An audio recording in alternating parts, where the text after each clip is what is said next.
कौन तुम संसृत जलनिधि तीर, तरंगों से फेंकी मणि एक, कर रहे निर्जन का चुपचाप प्रभा की धारा से अभिषेक।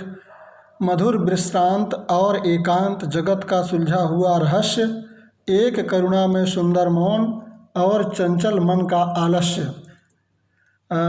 उपरोक्त पंक्तियों का शब्दार्थ देखें तो संसृत जलनिधि मतलब होता है संसार रूपी सागर, और निर्जन यानी सुनापन, एकांत, प्रभा यानी कांति, अभिषेक करना यानी तिलक करना, सुशोभित करना,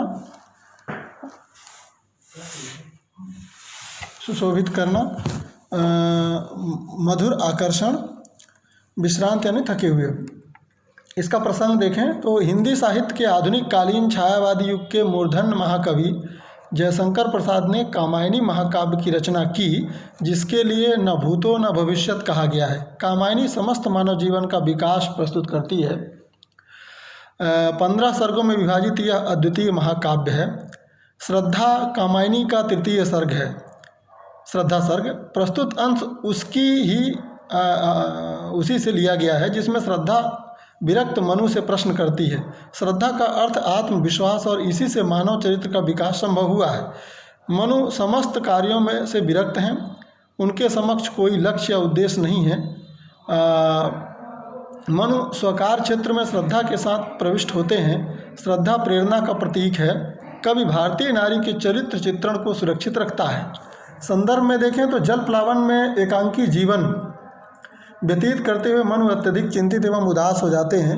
कभी कभी जीवन के प्रति धुंधली आशा का जन्म हो जाता है, किंतु उससे भी उन्हें शांति की प्राप्ति नहीं होती।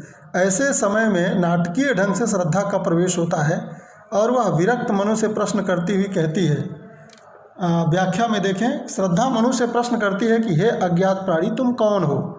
जैसे सागर की लहरों के द्वारा किनारे पर फेंकी गई मणि एकांत अथवा सूनेपन को अपनी ज्योति से सुशोभित करती रहती है, उसी प्रकार तुम भी इस संसार सागर के किनारे बैठे हुए साक्षात मणि ही हो, जो एकांत और सूने स्थान में अकेले बैठे हुए अपनी शारीरिक कांति से सूनेपन को भी सुशोभित कर रहा है। तुम्हारा मनमोहक रूप यह बतलाता है कि तुम कोई उच्च कुलोद्भव हो। कारण एकाकी जीवन व्यतीत करना पड़ रहा है। दुख एवं चिंता में भी तुम्हारा शारीरिक सौंदर्य क्षीण नहीं हुआ है। सूनेपन में अपनी प्रभा विकीर्ण कर रहा है।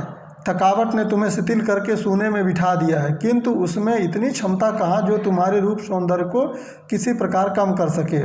थकावट में निखर कर सौंदर्य अत्यधिक मनमोहक हो गया है। तुम्हें देखने से ऐसा लगता है मानो तुमने संसार का कोई बहुत बड़ा उलझा हुआ रहस्य सुलझा लिया है, इसीलिए निश्चिंत होकर यहाँ बैठ गए हो।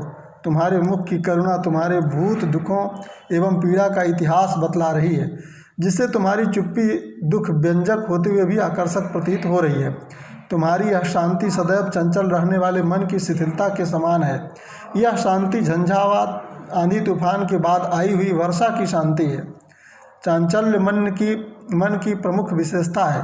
जिस प्रकार मन सदैव चंचल रहता है और उसमें अपार वेग होता है, उसी प्रकार तुम में भी अपार शक्ति दिखलाई देती है। यह शांति तुम्हारी क्षणिक शांति है। शून्य एकांत में विश्राम कर अपनी अपूर्व शक्ति एवं ऊर्जा का संचयन कर लो। अब विशेषता में देखें तो श्रद्धा का प्रवेश सर्ग के आरंभ में नाटकीय ढंग से हुआ। भाषा सरल एवं तत्सम बाहुल्य है। रूपक एवं उपमा अलंकार है। श्रद्धा के चरित्र में मानवतावादी विचारधारा है।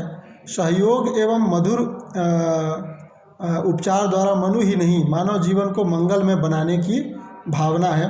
नई संस्कृति एवं अमिट सभ्यता का प्रवर्तन करने में श्रद्धा अदम्य साहस, अगाध विश्वास एवं अबोध प्रेरणा से परिपूर्ण है।